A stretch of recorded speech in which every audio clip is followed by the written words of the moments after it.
അസ്സലാമു അലൈക്കും വറഹ്മത്തുള്ളാഹി വബറകാത്തു. ഹദീസ് പഠനം. റബ്ബാനിയാവുക, റമളാനിയാവരുത്. ബിസ്മില്ലാഹിർ റഹ്മാനിർ റഹീം. അൽഹംദുലില്ലാഹി റബ്ബിൽ ആലമീൻ. വസ്സലാത്തു വസ്സലാമു അലാ റസൂലിഹിൽ അമീൻ വഅലാ ആലിഹി വസഹ്ബിഹി അജ്മഈൻ. ഖാല റസൂലുള്ളാഹി സ്വല്ലല്ലാഹു അലൈഹി വസല്ലം അഹബ്ബുൽ അഅ്മാലി ഇലല്ലാഹി മാ ദാവമ അലൈഹി സ്വാഹിബുഹു ഫൈൻ ഖല്ല. റസൂലുള്ളാഹി സ്വല്ലല്ലാഹു അലൈഹി വസല്ലം പറഞ്ഞതായി ഇമാം മുസ്ലിം റഹിമഹുല്ലാ അദ്ദേഹത്തിന്റെ ഗ്രന്ഥത്തിൽ ഉദ്ധരിക്കുന്നു. കർമ്മങ്ങളിൽ അള്ളാഹുവിന് ഏറ്റവും ഇഷ്ടമുള്ളത് പ്രവർത്തിക്കുന്ന ആൾ സ്ഥിരമായി ചെയ്യുന്ന കർമ്മങ്ങളാണ്, അത് കുറച്ചാണെങ്കിലും. ഒരു വിശ്വാസിയുടെ ജീവിതത്തിൽ കർമ്മ നൈരന്തര്യം, പ്രവർത്തനങ്ങളുടെ തുടർച്ച നിർബന്ധമായും ഉണ്ടാവേണ്ട ഒന്നാണ്. ഏതെങ്കിലും പ്രത്യേക മാസത്തിലോ പ്രത്യേക സീസണുകളിലോ ഒട്ടേറെ കർമ്മങ്ങൾ ചെയ്യുകയും ആ സീസൺ അവസാനിച്ചാൽ, ആ മാസം വിട പറഞ്ഞാൽ പിന്നീട് കർമ്മങ്ങൾക്ക് തുടർച്ചയില്ലാത്ത അവസ്ഥ ഒരിക്കലും ഉണ്ടാവാൻ പാടില്ല. കർമ്മങ്ങൾ പ്രത്യേക പ്രതിഫലം ലഭിക്കുന്ന മാസങ്ങളിൽ എത്ര അളവിൽ വർദ്ധിപ്പിക്കുന്നുവോ അതേ അളവിൽ എല്ലാ കാലഘട്ടങ്ങളിലും തുടരാൻ കഴിഞ്ഞുകൊള്ളണം എന്നില്ല. പക്ഷേ എല്ലാ കാലത്തും തുടരാൻ കുറച്ചെങ്കിലും കർമ്മങ്ങൾ ബാക്കിയാവണം. ഒരു പ്രത്യേക മാസത്തിൽ മാത്രം കർമ്മം ചെയ്യുക, പിന്നീട് ആ കർമ്മങ്ങളുടെ തുടർച്ച വരണമെങ്കിൽ അടുത്ത വർഷം അതേ മാസം വരണം എന്ന അവസ്ഥയുണ്ടാവുക, ഇതൊരിക്കലും വിശ്വാസിക്കുണ്ടാകാൻ പാടില്ല. റമളാനിലാണ് പലപ്പോഴും വിശ്വാസികൾ കർമ്മങ്ങൾ, സൽക്കർമ്മങ്ങൾ, ഇബാദത്തുകൾ വർദ്ധിപ്പിക്കാറുള്ളത്.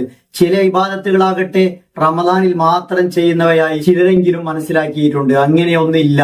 എല്ലാ ഇബാദത്തുകളും എല്ലാ സമയത്തും വേണം. വിശുദ്ധ ഖുർആൻ ഇറങ്ങിയ മാസം എന്ന നിലക്ക് റമളാനിൽ ഖുർആനോട് കുറേയേറെ ബന്ധം പുലർത്തും. പക്ഷേ റമളാൻ കഴിഞ്ഞാൽ പിന്നീട് ഖുർആനോട് ദൈനംദിന ബന്ധമില്ലാത്ത അവസ്ഥ ഒരിക്കലും ഉണ്ടാകാൻ പാടില്ല.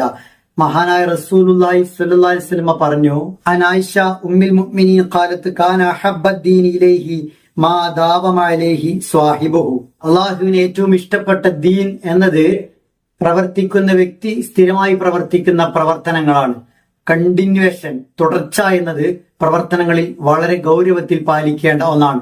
സുന്നത്ത് നമസ്കാരങ്ങളിൽ ഏറ്റവും അധികം മുന്നേറിയ ഒരു മാസമായി റമളാൻ മാറുമ്പോൾ, റമളാൻ കഴിഞ്ഞാൽ പിന്നെ സുന്നത്തുകളെ ഇല്ല എന്ന അവസ്ഥ സംഭവിക്കാൻ പാടില്ല. റബ്ബാനി എന്നാൽ റബ്ബിന്റെ ആൾ, റമളാനി എന്നാൽ റമളാന്റെ ആളെന്നും. ഒരിക്കലും റമളാനിയാകാൻ പാടില്ല, റബ്ബാനിയാവണം, റബ്ബിന്റെ ആളാകണം. റമളാനെ വിട പറയുന്നുള്ളൂ, റബ്ബെങ്ങോട്ടും പോകുന്നില്ല. റമളാനെ 11 മാസത്തെ ഗ്യാപ്പ് എടുത്തുകൊണ്ട് പോകുന്നുള്ളൂ, റബ്ബിന് ഒരു ഗ്യാപ്പുമില്ല. എപ്പോഴും നിത്യജാഗ്രതായി അല്ലാഹു ലാ ഇലാഹ ഇല്ലാഹു വൽ ഹയ്യുൽ ഖയ്യൂം, ഹയ്യും ഖയ്യൂമുമായി അല്ലാഹു ഉണ്ട്. അതിനാൽ തന്നെ അള്ളാഹുവിന്റെ തൃപ്തിക്ക് വേണ്ടിയാണ് ഖുർആനോട് ദിവസവും ബന്ധം പുലർത്തിയതെങ്കിൽ, അള്ളാഹുവിന്റെ തൃപ്തിക്ക് വേണ്ടിയാണ് ദിവസവും സുന്നത്ത് നമസ്കാരങ്ങളിൽ നിഷ്ഠയും ചിട്ടയും പുലർത്തിയതെങ്കിൽ, അള്ളാഹുവിന്റെ തൃപ്തിക്ക് വേണ്ടിയാണ് ദാനത്തിൽ മത്സരിച്ച് മുന്നേറിയതെങ്കിൽ, അള്ളാഹുവിന്റെ തൃപ്തിക്ക് വേണ്ടിയാണ് കോപവും ദേഷ്യവും നിയന്ത്രിച്ച് സ്വഭാവത്തെ നന്നാക്കാൻ ശ്രമിച്ചതെങ്കിൽ, അതേ അള്ളാഹുവിന്റെ തൃപ്തിക്ക് വേണ്ടി റമളാൻ അല്ലാത്ത മാസങ്ങളിലും ഇതെല്ലാം ഉണ്ടാകണം. റമളാന്റെ തൃപ്തിയല്ലല്ലോ നമുക്ക് വേണ്ടത്, ഒരു മാസമല്ലല്ലോ നമ്മിൽ തൃപ്തിപ്പെടേണ്ടത്, അള്ളാഹുവല്ലേ നമ്മിൽ തൃപ്തിപ്പെടേണ്ടത്, പടച്ച റബ്ബിനല്ലേ നമ്മിൽ റിള ഉണ്ടാവേണ്ടത്. ആ റിള തൃപ്തി ലഭിക്കാൻ എന്തെല്ലാം കർമ്മങ്ങൾ നാം ചെയ്തോ, റമളാനിൽ പ്രവർത്തിച്ചോ, അതിന്റെ എല്ലാം തുടർച്ച ശേഷവും ഉണ്ടാകണം. വിശുദ്ധ ഖുർആനോട് ബന്ധമില്ലാത്ത ഒരു ദിവസവും ഉണ്ടാകാൻ പാടില്ല. സുന്നത്തിൽ ചിട്ടയും നിഷ്ഠയും ഇല്ലാത്ത ഒരു ദിവസവും ഉണ്ടാകാൻ പാടില്ല. ചെറിയ കുട്ടികൾ എത്രയോ റക്കാത്ത് തറാവീഹും ശേഷം 3 റക്കാത്ത് വിത്ർ നിർവഹിച്ചവരാണ്. അതേ കുട്ടികളോട് 1 റക്കാത്തെങ്കിലും വിത്ർ തുടർത്താൻ പറയണം. ചെറിയ കുട്ടികൾ സുബൈക്ക് മുമ്പ് തന്നെ അത്താഴത്തിന്റെ സമയത്ത് തഹജ്ജുദ് നമസ്കരിച്ചവരാണ്. അവരോട് സുബൈ ബാങ്ക് കൊടുത്താൽ ഏറ്റവും ശ്രേഷ്ഠമായ 2 റക്കാത്ത് റവാത്തിബ് നമസ്കരിച്ച ശേഷം സുബൈ ജമാഅത്തിന് പോകാൻ പറയണം. അങ്ങനെ വീടിനകത്ത് റമളാന്റെ തുടർച്ചയുണ്ടാവണം. ആ തുടർച്ചയുടെ ഭാഗമാണ് 6 നോമ്പ് എന്ന് നമ്മൾ നേരത്തെ കേട്ടുവല്ലോ. അതിനാൽ കുറച്ചാണെങ്കിലും കർമ്മങ്ങളുടെ തുടർച്ച നിശ്ചയമായും നമ്മുടെ എല്ലാം ജീവിതത്തിൽ ഉണ്ടാവണം. നമ്മുടെ വീട്ടുകാർക്ക് അത് ഉണ്ടാക്കാൻ ശ്രമിക്കുകയും വേണം. കുറേ അധികം ചെയ്ത് സാധിക്കാത്ത കാര്യങ്ങൾ ചെയ്ത് പിന്നീട് നിർത്തുക, അവസാനിപ്പിക്കുക, ആ കർമ്മങ്ങൾ നിലക്കുക എന്നതല്ല. സാധിക്കുന്ന കാര്യങ്ങൾ തുടർച്ചയായി പ്രവർത്തിക്കുക എന്നതാണ് ഇസ്ലാമിന്റെ രീതി. ആയിഷ റളിയല്ലാഹു അൻഹയുടെ അടുക്കൽ ഒരിക്കൽ അള്ളാഹുവിന്റെ പ്രവാചകൻ വന്നു.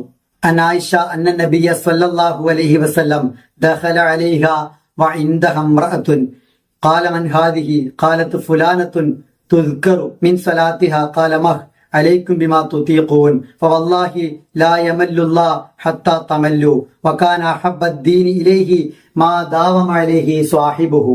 ആ സമയത്ത് അവിടെ ഒരു സ്ത്രീ ഉണ്ടായിരുന്നു. അല്ലാഹുവിന്റെ റസൂൽ ചോദിച്ചു, ഇതാരാണ്?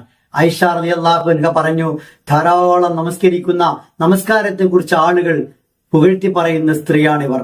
അള്ളാഹുവിന്റെ പ്രവാചകൻ പറഞ്ഞു, നിങ്ങൾക്ക് കഴിയാവുന്നത് നിങ്ങൾ ചെയ്യാവൂ, നിങ്ങൾക്ക് മടുക്കുന്നത് വരെ അള്ളാഹുവിന് മടുക്കുകയില്ല. ഒരു വ്യക്തി ചെയ്യുന്ന കർമ്മങ്ങളിൽ അള്ളാഹുവിന് ഏറ്റവും ഇഷ്ടം തുടർച്ചയായി നിരന്തരമായി ചെയ്യുന്ന കർമ്മങ്ങളാണ്. നിരന്തരമായി ചെയ്യാൻ പറ്റിയ കർമ്മങ്ങൾ എത്ര കുറച്ചാണെങ്കിലും അത് ജീവിതത്തിൽ എപ്പോഴും ഉണ്ടാകാൻ ശ്രമിക്കണം.